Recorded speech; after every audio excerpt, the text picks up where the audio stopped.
Hey again, everyone, and welcome back to the next Are We Living in the Last Days podcast. We thank you for your continued support and prayers. As you recall, in our last podcast, we did a deep dive into the antediluvian world and how it likely looked with the men of renown, giants, and the Nephilim creatures running around on the earth, and how this time period was actually more advanced than most people give it credit for. If you've not seen it yet, be sure to watch it, as it contains information you probably haven't seen or heard before. This podcast is the second one in our three-part series of exploring how it was in the days of Noah. With what we've shared with you last time, we're going to build on that and present topics that are beginning to flesh themselves out today and what the mark of the beast may actually be. Kevin, take it away. Welcome back, everybody, to the next podcast in the series. I hope you enjoyed our last podcast, which was a look at the antediluvian world and what it was like right before the flood. As we continue on in this series, examining what Jesus told us about his return, being like it was in the days of Noah, we're going to look at the rampant wickedness and genetic manipulation that ultimately culminates in the mark of the beast. Actually, we're going to spend our time mainly looking at the mark and DNA altering. The reason we're not going to spend any time examining the lawlessness and wickedness in our world today, other than to mention how wicked things are right now, is because it's on display everywhere around you every day. We don't need to point out the crime and violence, the sexual perversions of every manner being accepted as some form of honorable lifestyle, even now degrading to the point that pedophilia is gaining acceptance, all while defenseless babies are being slaughtered as if it's some form of God-given right to murder a baby if you don't feel like keeping it. Which, by the way, is now the second leading cause of death in the U.S., and the list goes on, and things just keep getting worse and worse. I don't think anyone needs more examples of it to understand how bad things are right now, because you constantly see it around you, and it's only going to continue to grow worse and worse. So let's turn our attention to the even more insidious DNA altering of human beings, which is planned and well underway. The difference of this fourth industrial revolution is it doesn't change what you are doing. It changes you. If you take genetic editing, right.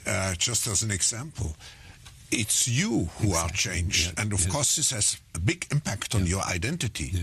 And offers certain kinds of possibilities that have to be careful about. When you began to do that kind of gene editing, some people worry that you are changing what it means to be human. That's the problem. And of course, the new industrial revolution offers us many opportunities, but it raises manifold questions on the ethical, but even legal implications. And we have to be prepared for it, and that's what we want to do in Davos next year. That video from Klaus Schwab was from November 2015, and it wasn't wishful thinking, nor was he talking in those terms. He was without ambiguity telling us that this is coming.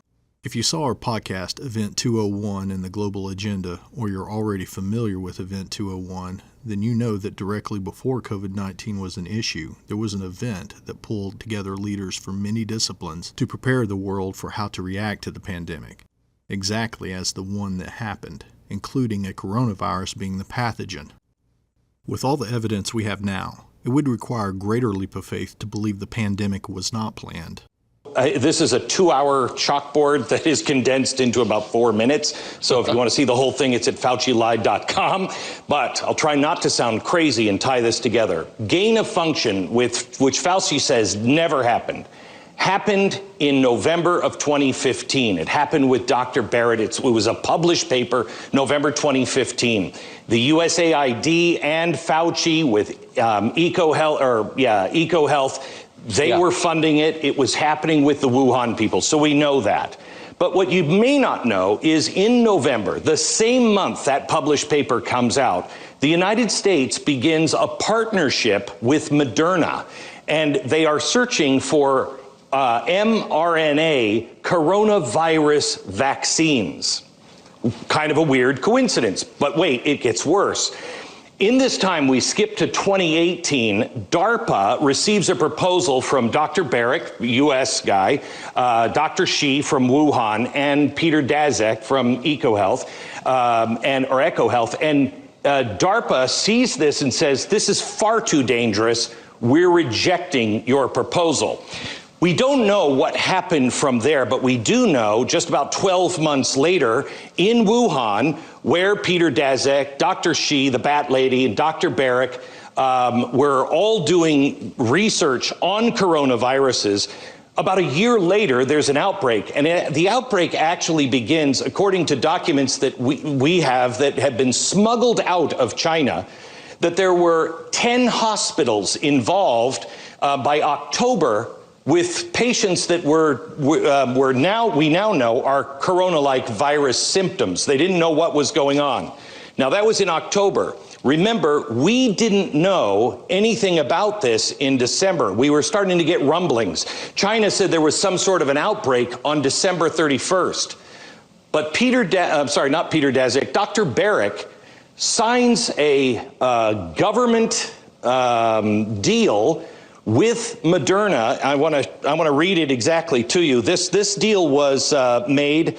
It's confidential. It's 58 pages long. It is, if I skip to page 104, they are entering a specific private confidential agreement. The NIH appears to be transferring technology to Dr. Baric, but what they're making clear is, quote, mRNA coronavirus vaccine candidates developed and jointly owned by NIAID and Moderna.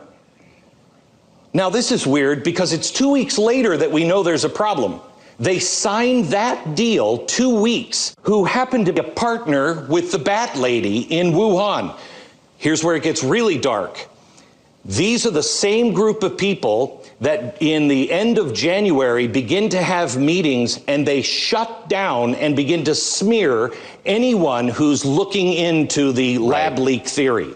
They establish that's not true. Don't even look there. It appears to be collusion. We've passed this on to several people in Congress and the Senate. We know Rand Paul is on this, and Dr. Fauci has some answers to give. Well, I just want to affirm what you're saying. The amazing reporting you've done on this. Here's a clip of the recently departed NIH director, Francis Collins, admitting on camera that the U.S. government has a stake in the vax. Watch this. Who's going to own that vaccine? Does the federal government own it? One of the vaccines, the one that's furthest along, was started actually at the federal government in our own vaccine research center at NIH, and then worked with a biotechnology company called Moderna to get to where we are now with very impressive phase 1 results and getting ready to go into a large-scale trial as early as July. That one, of course, we do have some particular stake in the intellectual property. This just you are not making this up. What you're saying is true. Really quickly, why is this not a front page story everywhere? All of the documents, we spent about a year on this with people like Charles Rixley from Drastic, with Judicial Watch. They were all FOIA'd. These are documents that prove beyond, I think, any kind of reasonable doubt, something very wrong is happening here. Moderna had been turned down for any kind of vaccine research by everyone publicly over and over again, and now this test is being done on our children. This is the only time that anybody will admit they were doing any kind of testing on coronavirus research for a vaccine with Moderna. Our very first podcast was about the vaccine and what it was designed to do. If you haven't seen it, I highly encourage you to make time to watch it. I do not plan to cover that information here. Rather, what we're going to look at is the technology behind the vaccine. And yes, the mandates were merely a first step with this new technology. A first step to achieve a number of goals, one of which is to work out global distribution strategies. And again, watch our first podcast if you wish to learn more about the other goals of this vaccine. This first step did not use the full capability of this new technology. It was merely scratching the surface. The mRNA technology, as scary as it is merely an aspect, or more accurately stated, an offshoot of the real underlying technology. And the global push for the vaccine now proves that this technology not only will work, but will work on a global scale, and there is now an infrastructure in place to implement this on a global scale. So what is this technology?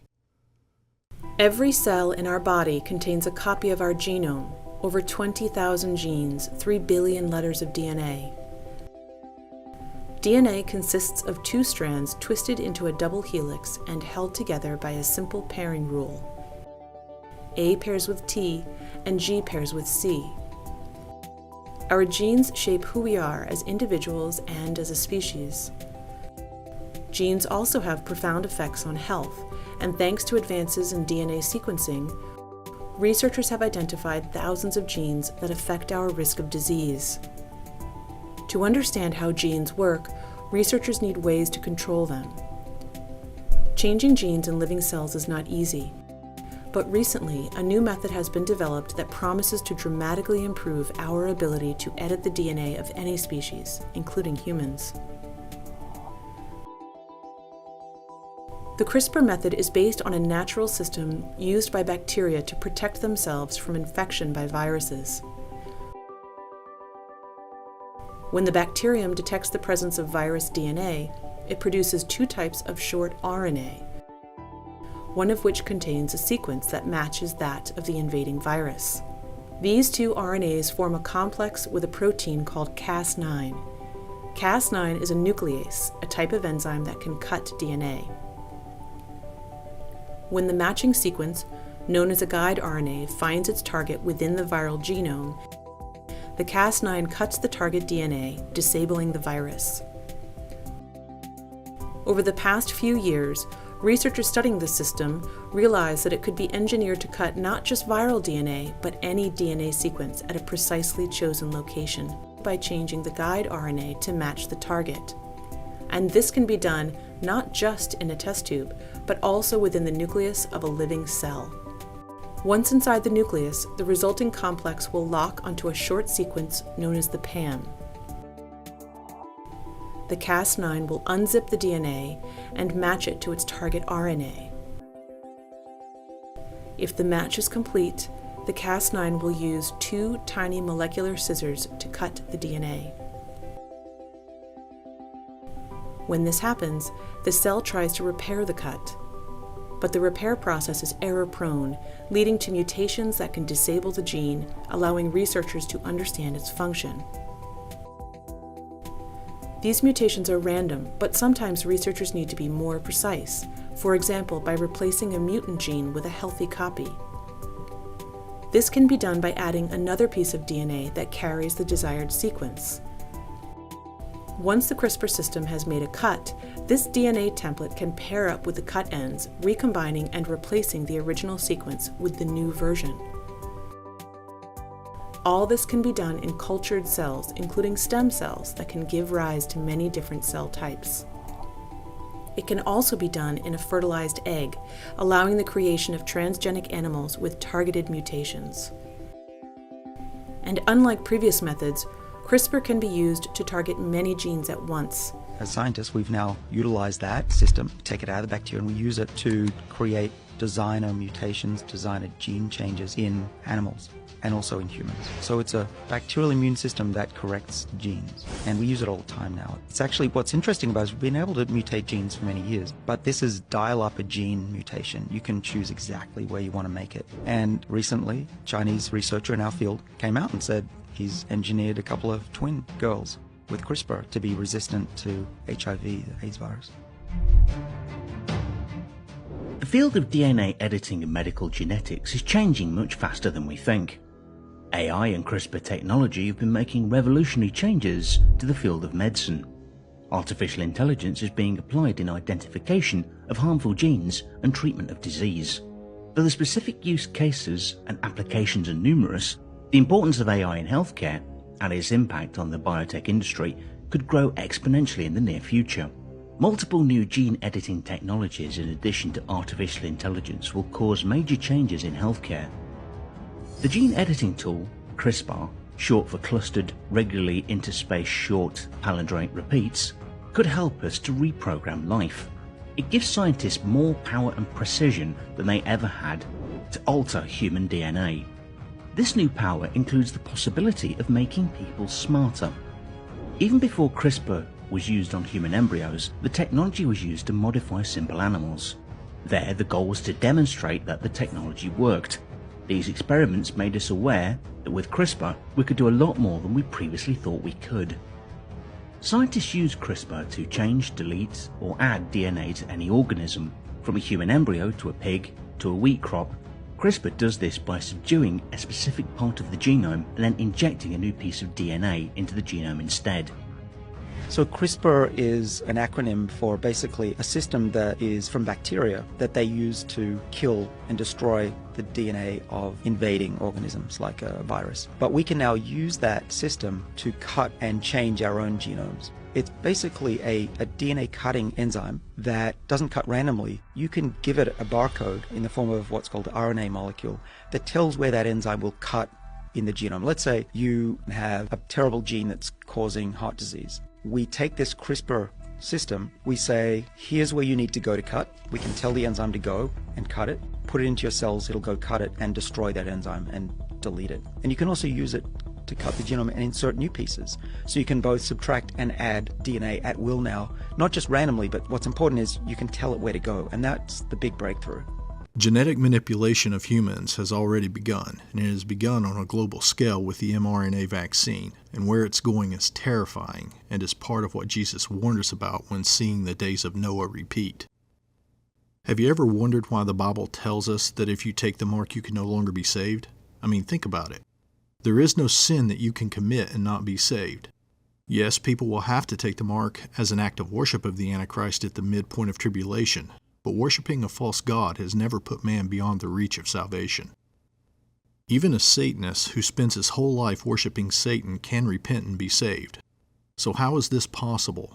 Has there ever been another group of individuals on this planet that could not be saved?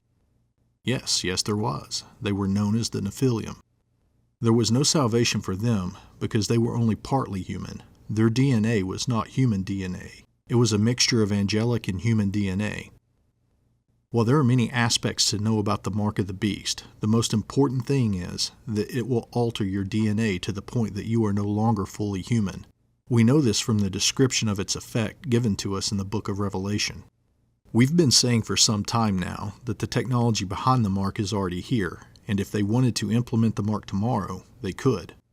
You may be thinking we've been referring to the technology part in which you will not be able to buy or sell anything without it and all that implies. And while yes, that's true, that is only a small part of what we are talking about. Sometime after the rapture and at the start of tribulation, the horsemen of disease and pestilence will be loosed on the earth.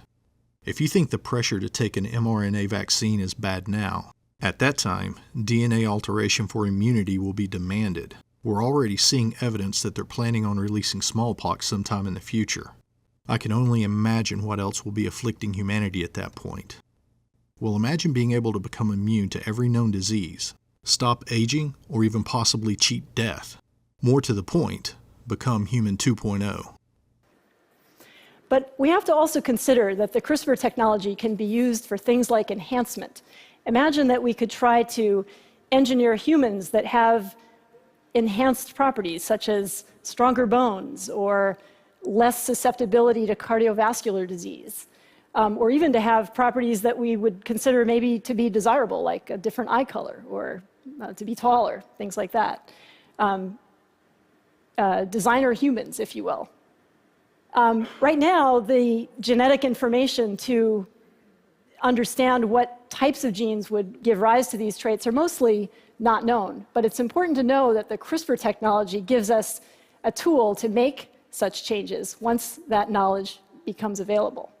When the papers first came out, the buzz in the academic community was truly palpable. This actually could really change a lot of things in society very soon. It's simple to use and cheap, and that makes it revolutionary. Imagine you were alive back in the 1980s and were told that computers would soon take over everything, from shopping to dating and the stock market. That billions of people would be connected via a kind of web. That you would own a handheld device orders of magnitude more powerful than supercomputers. It would seem absurd, but then all of it happened. Science fiction became our reality and we don't even think about it. We're at a similar point today with genetic engineering. So let's talk about it. Where it came from, what we're doing right now, and about a recent breakthrough that will change how we live and what we perceive as normal forever. In 2015, scientists used CRISPR to cut the HIV virus out of living cells from patients in the lab, proving that it was possible. Only about a year later, they carried out a larger-scale project with rats that had the HIV virus in basically all of their body cells. By simply injecting CRISPR into the rats' tails, they were able to remove more than 50% of the virus from cells all over the body. In a few decades, a CRISPR therapy might cure HIV. And other retroviruses, viruses that hide inside human DNA like herpes, could be eradicated this way. CRISPR could also defeat one of our worst enemies, cancer. Cancer occurs when cells refuse to die and keep multiplying while concealing themselves from the immune system. CRISPR gives us the means to edit your immune cells and make them better cancer hunters.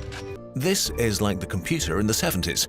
There will be better computers. As the technology progresses and gets more refined, more and more people may argue that not using genetic modification is unethical because it condemns children to preventable suffering and death and denies them the cure.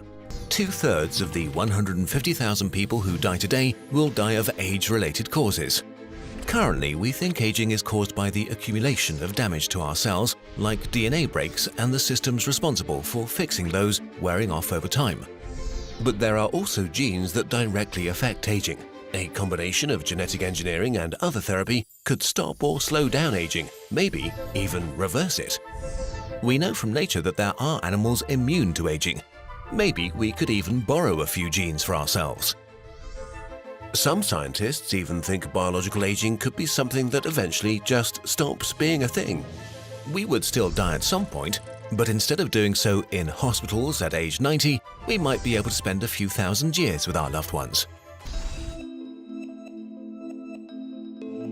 Still, a few major challenges await us, some technological, some ethical. Many of you watching will feel uncomfortable and fear that we will create a world in which we will reject non-perfect humans and pre-select features and qualities based on our idea of what's healthy. The thing is, we are already living in this world. Tests for dozens of genetic diseases or complications have become standard for pregnant women in much of the world. Often the mere suspicion of a genetic defect can lead to the end of a pregnancy. Take Down syndrome, for example, one of the most common genetic defects. In Europe, about 92% of all pregnancies where it's detected are terminated. The decision to terminate a pregnancy is incredibly personal, but it's important to acknowledge the reality that we are pre-selecting humans based on medical conditions. There is also no use in pretending this will change, so we have to act carefully and respectfully as we advance the technology and can make more and more selections. But none of this will happen soon. As powerful as CRISPR is, and it is, it's not infallible yet. Wrong edits still happen, as well as unknown errors that can occur anywhere in the DNA and might go unnoticed. The gene edit might achieve the desired result, disabling a disease, but also might accidentally trigger unwanted changes. We just don't know enough yet about the complex interplay of our genes to avoid unpredictable consequences. Could a state cement its rule forever by forcing gene editing on their subjects? What would stop a totalitarian regime from engineering an army of modified super soldiers? It is doable in theory.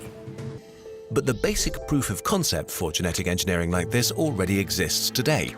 The technology really is that powerful.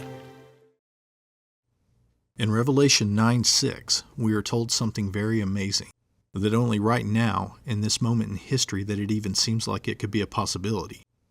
In reading this, it's so unimaginable that you can be forgiven if you read past it and not truly register what it is telling you. Those who have been sealed by the Holy Spirit are not the ones that are seeking death. It will be the ones that bear the mark of the beast. And yes, we are being told that they will not be able to die, at least not by typical bodily injury, and as you can see, this is not something you want. And why would they be seeking death? Well, among things, something is going to go horribly wrong with the DNA alterations. Revelation 16:2 tells us that painful, horrible, festering, malignant sores are going to break out all over the bodies of those who take the mark, and this will torment them throughout the rest of tribulation. In fact, by the end of tribulation, those who are living and have taken the mark will be gnawing their tongues in pain from it. Elon Musk says Neuralink could start implanting chips in humans in 2022. People with severe spinal injuries would get the tech the billionaire says could help them walk again. That's Trojan horse? Yeah, that's the Trojan horse. We're going to save the guys with the paraplegics, and that's part of it's all great. Okay, but this Neuralink is quite dangerous. Are you familiar with the concept of the Borg? No. They're an alien in Star Trek: The Next Generation. They fly around these big cubes, and they say, "You will be assimilated. Resistance is futile." They are cybernetic. They are all one hive mind, and they implant you with chips to sync your brain up to their machine. Look, you have the convergence of a bunch of technologies that are happening here. Advanced chip design, which is Neuralink. You have artificial general intelligence, which is artificial intelligence that kind of recreates itself. You have regenerative robotics. You have CRISPR. You have advances in biotechnology. The convergence of those and a couple of other industries are converging on this point called the singularity. On this side of that point is Homo sapiens. On the other side of that, let's say it's Homo sapiens plus. Who knows how this goes? It is hurtling so fast. And now, this is the thing about Schmidt in that report. And if you read Kissinger and Schmidt's book, they're telling you, well, guys, hey, guess what? We don't have a choice here. Because it's an arms race, the most dangerous weapons in the history of mankind are being developed right now in artificial intelligence. Oh, by the way, the Chinese are here, the Russians are here, so we have to get into this arms race. So now you're going to have this exponential growth of this. In 30 years, there's going to be some 18-year-old who's had a Neuralink since he was born, and he's going to be like, what's the big deal? I mean, we've always had the chip. We've always been implanted. At Front National, National Rally, the political group in France, in January of this year, they had their annual meeting, the kickoff meeting, and they had a bunch of French thinkers come up and address them about what's happening in the economy, what's happening in the future. A guy stood up, one of the top biotech investors in France, and said the first post full Homo sapien has been born today. And they will be something that is post-man, okay, because of either a chip, artificial intelligence is implanted, who knows? My point is, if you look at it, you've got all these industries going down this path, totally unregulated, with nobody looking. You got DARPA, your tax dollars, you got private equity, you got stuff happening in China, South Korea, in Eastern Europe. Nobody knows what's going on, right? But you're seeing hints of it. You're hearing hints of it from the Schmitz of the world and from people talking about national security, saying, well, there's some artificial intelligence weapons that could be, very scary. You got the hybrid. People are sitting there going, you got the guy came out the other day on the Defense Department saying we're so far behind where the Chinese are, okay?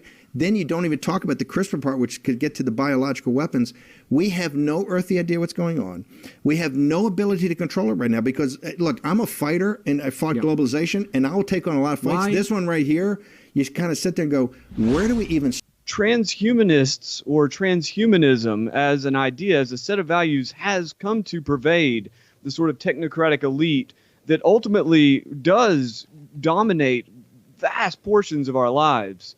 So if I could identify 5 points that transhumanists really hit on, 5 values that they see as ultimately leading to a transcendence of the limited human condition, that moving towards what they consider to be perfection. They would be genetic engineering and the alteration of the human germline to perfect the human genome so that human beings live longer, so that they're more beautiful, so that they're more intelligent, so that they're more agile, athletic, so they're stronger. This is really, in many ways, the beginning of it because it's based on an evolutionary paradigm that those who are most fit to their environment will go on to reproduce and survive longer. The second, though, is on a tier above that. It's in the psychology, right? Transhumanists are obsessed with intelligence. And so neuroenhancement, in particular neurotech, whether it be through supplements or brain-altering chemicals, or at the most extreme end, invasive bionic implants.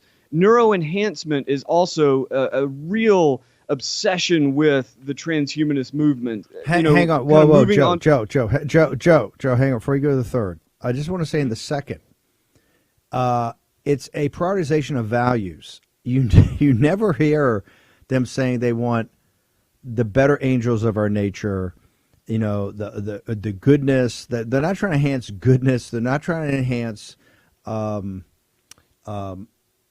community or camaraderie or people's interaction, emotional intelligence. Because all these people went to the best universities, and the way they got ahead, they're very focused on achievement through intellect.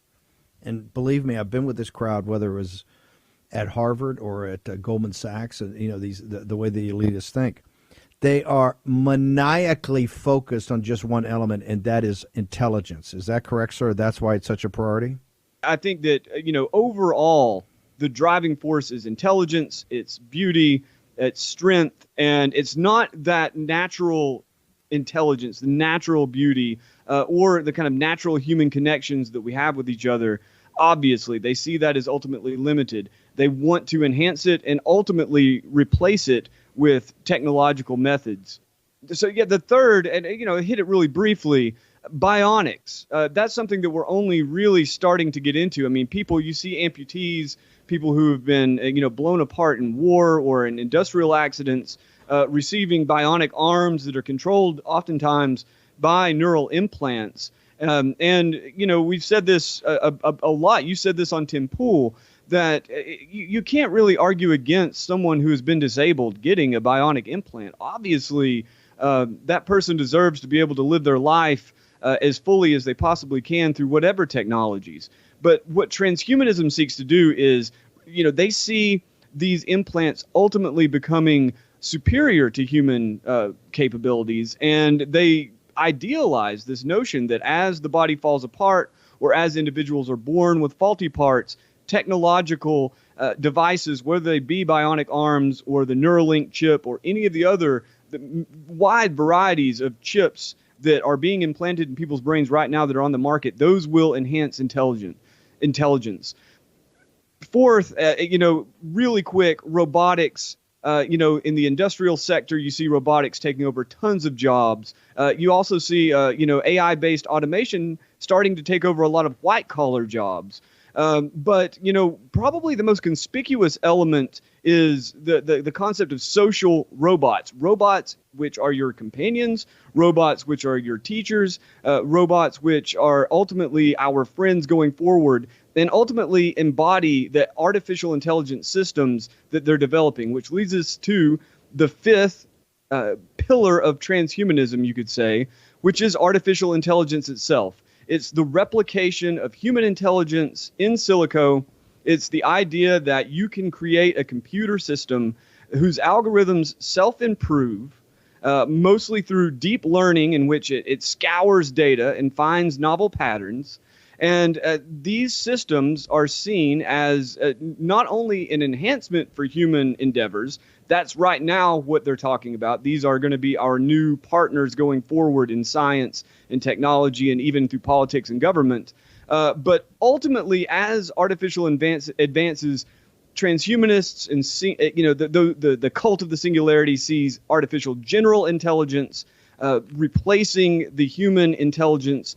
And you see it goes right back around to the sort of, evolutionary paradigm, because it is stronger, because it is smarter, and ultimately, in their eyes, more beautiful. It will replace us, and we have to adapt to it, not it to us. That's the transhumanist philosophy in a nutshell. As the next year comes on, I guarantee you that these sorts of scenarios are going to come on like a flood.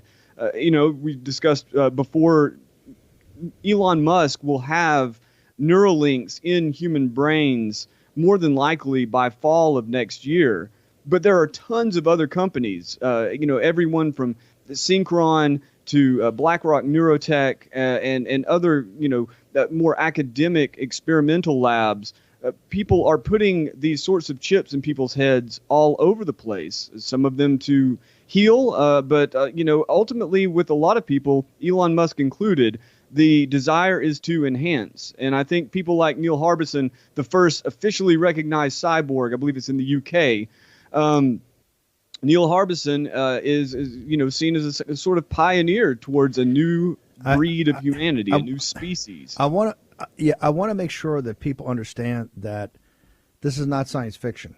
And as you know, I don't waste my time on things that are ephemeral, or we pride ourselves on not chasing rabbits here. The typical stories you see on Fox or on a lot of other media, and I'm not faulting them. They do a good job, and there's a huge need for that. But here we try to separate the signal from the noise. I can't emphasize enough how much signal this is. And this is because whether it's the government labs that you support with your tax dollars, DARPA and all these other labs, if it's private equity, which essentially private equity, venture capital, hedge funds, that's all your money. That's pension fund money. They are across a wide spectrum of industries, financing production of products, processes, technologies, techniques right now that are all converging. And when it hits, it's like Hemingway said, how do you go bankrupt? Very slow and then all at once. Kind of the tipping point. Here you're going to have it slow, and it's picking up all the time. You go to Drudge every day, and there's 10 stories. They're separated all over the page, but if you convert them, and that's what we're doing at War Room, to put these all under kind of one heading so you can get an immersive experience in this. And Neuralink and Elon Musk, particularly for young people, Elon Musk is like a rock star. Now, Elon Musk has always got his hand out for a government subsidy. This is how he built all his companies. And he's saying this Neuralink, and Neuralink is essentially a chip, a highly sophisticated chip in your brain.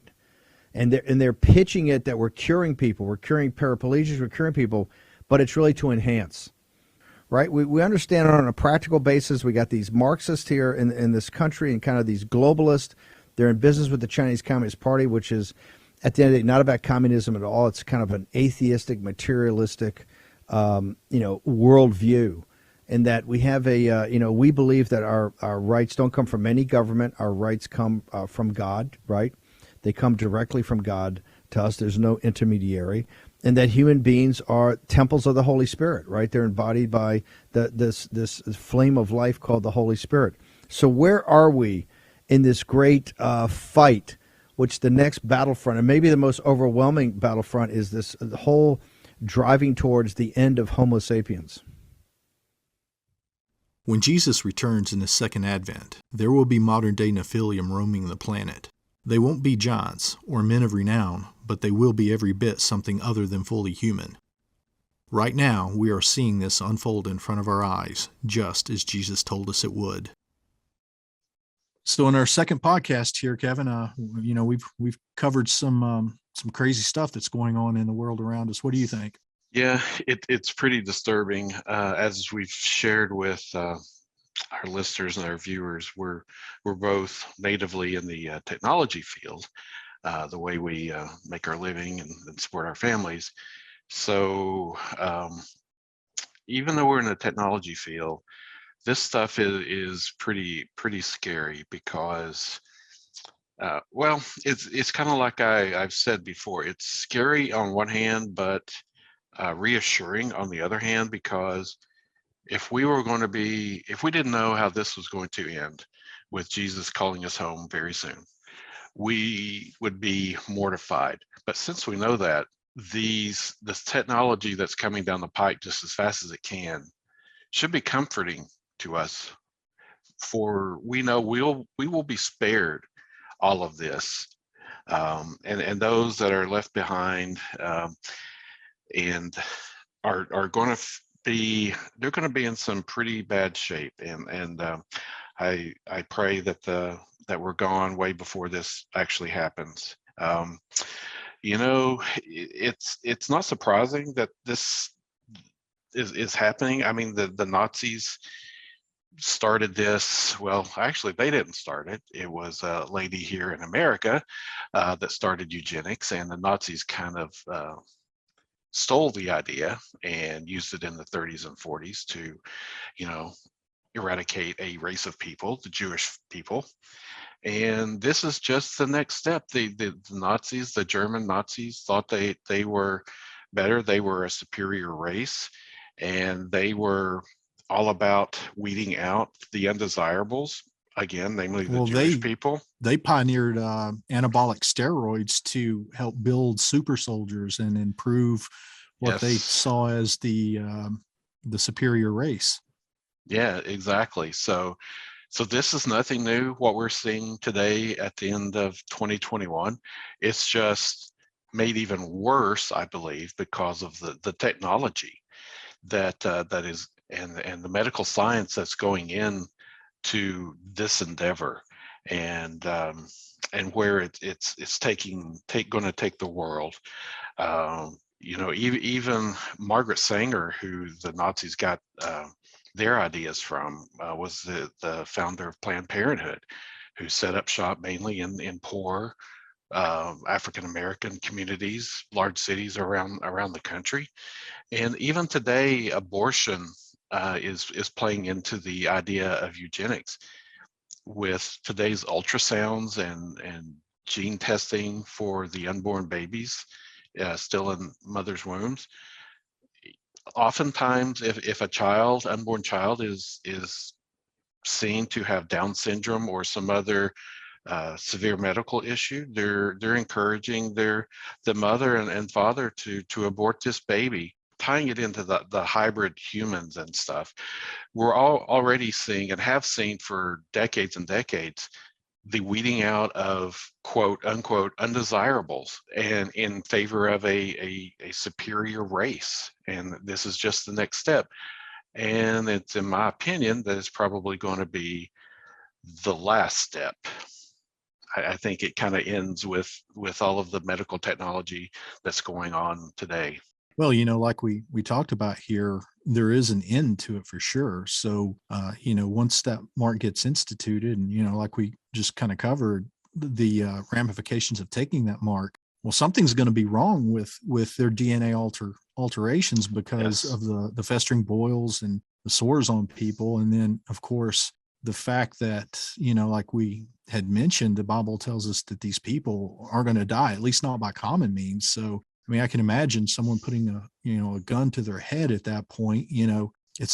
I could see it's not going to kill them, but at the same time, they'll be in utter misery, possibly a vegetable, but their body will still be laying there in festering boils. So yeah, it's going to run its course, and they're going to see the mistake that they have made, and then ultimately they're going to stand in front of the judge, whether they die during tribulation and stand in front of him at the great white throne, or they're at the judgment of the sheep and goats at the end of tribulation and then go to hell. But one way or another, they will all stand in front of him at the great white throne. Yeah, absolutely. And, it's something yet to play out, but it really makes sense.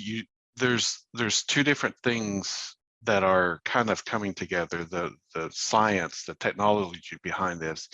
And even today we're seeing with the COVID vaccines, you hear news stories about the people that have been vaccinated have ill words to those who have not been vaccinated. They're also called undesirables. So you already see this. So I think once the Antichrist comes and he demands people take the mark of worship and to be able to buy and sell, that the people that are left behind are going to feel an immense amount of pressure to take the mark of the beast, whatever that ends up being. But as we've shown, it makes a lot of sense that, as we said, that, even a Satanist who practiced Satanism for 20, 50 years, whatever, an hour before his or her death, if he truly repents and asks Jesus to forgive him or her of all of their sins, then they're going to go to heaven. But whomever takes the mark is permanently abandoned to the lake of fire. No ifs, ands, or buts about that. So there's going to be something permanent that can't be undone. And, I think it will culminate in the mark of the beast at the midpoint of tribulation. But, even when tribulation starts, you're going to have this going on because, we know that there'll be, pestilence and disease. We're told about that with the pale horse. So I think you're going to have a lot of this, like technology be in existence during the first part of tribulation. I couldn't speculate as to what degree, but it will culminate in the mark of the beast that will radically alter your DNA to make you something else. And, I think it'll also come with something else. We know that the mark will be something in your right hand or forehead. And we're seeing evidence of that too with these chips and stuff, and like the neural link and things of that nature. I think it will be something that is implanted that will continuously be altering your DNA. So it's nothing but scary times for people who don't know Jesus. Yeah, exactly. Well, of course, we encourage everyone to read their Bible, be in the Bible every day, and if you've not, please accept Jesus as your personal Lord and Savior, and lead your life as the Bible says, not as any human says, but just trust in the Lord. He's got this, and but yeah, definitely for those who don't know the Lord, there's very scary, uncertain times ahead. There's no doubt about it. I don't envy them. All right. Yeah, I couldn't agree more. Yeah, absolutely. Well, we want to thank you again for joining us for this podcast. As we always say, please share it with your friends, family, congregation, and be sure to bookmark our Are We Living in the Last Days website. Follow, subscribe to us on rumble.com and parlor.com. Just go to those sites and search for our name. Stay tuned for our next podcast in the Days of Noah series, where we will delve in the topic of aliens. Are they actual aliens from another world? Are they present-day Nephilim sent to deceive us? And could they be used as a scapegoat by those left behind after the rapture to explain away our being taken up in the clouds? Guys, you won't want to miss this one. If you have any questions, comments, suggestions, of course, we'd love to hear from you. Let us know what you think. Email us at ministry@arewelivinginthelastdays.com. Thank you, and God bless.